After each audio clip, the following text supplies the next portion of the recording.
Welcome to Satrin's Kitchen. Today's recipe is for all of my chicken lovers. We are making a barbecue jerk wing, and I will be using my air fryer to make this recipe. So let's get started.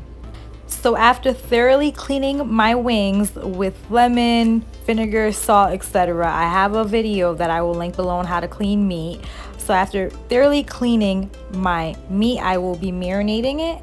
First, I am going to go ahead and drizzle some olive oil and then some black pepper and Lori seasoned salt. Usually I do a lot with the seasoning, however I'm going to keep it real light today simply because the majority of my flavor is going to be in the jerk marinade that I will be adding in later.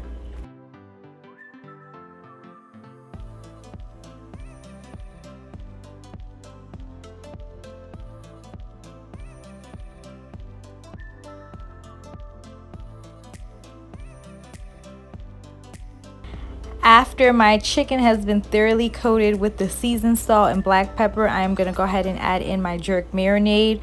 Walkerwoods traditional jerk seasoning is the way to go. There is no other seasoning like it. So I'm just going to go ahead and add in 1 tablespoon.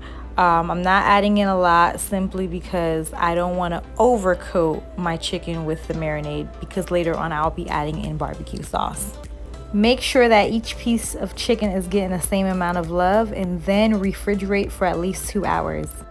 So I allowed my chicken to marinate for 4 hours. Now I am going to go ahead and transfer it to my air fryer and allow the air fryer to do its thing. During this transfer, try your hardest to not get a lot of liquid in the air fryer simply because we want the seasoning that is on the chicken to dry up when it bakes. And that is it. So I am gonna go ahead and bake my chicken at 350 degrees. And I am eventually gonna stop my air fryer just to kind of rotate. So make sure that both sides of your chicken is cooked in the air fryer. Yeah, so fresh out the air fryer, look at how juicy and tender that piece of chicken looks. But we're not done yet. So go ahead and remove your chicken from the air fryer.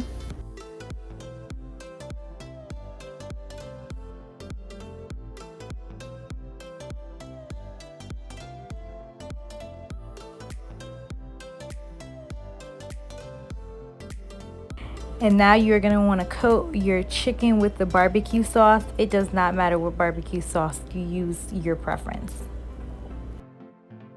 And to sweeten things up a little, I'm going to add a little bit of Mambo sauce. I understand that this may not be found everywhere. This is native to the DMV area, DC, Maryland, Virginia. So if you do not have Mambo sauce, that is quite all right. Now evenly coat and lather each piece of wing with the barbecue sauce. After your chicken is coated with the barbecue sauce, go ahead and transfer it back to the air fryer and bake it at 400 degrees Fahrenheit. And since the chicken is already cooked, you could bake it for 3 to 5 minutes. Lastly, during transfer back to the air fryer, make sure you change out your aluminum foil so that your barbecue chicken does not sit in liquid. And that is it. If you enjoyed this recipe, leave a comment, like, and subscribe. And thank you for watching.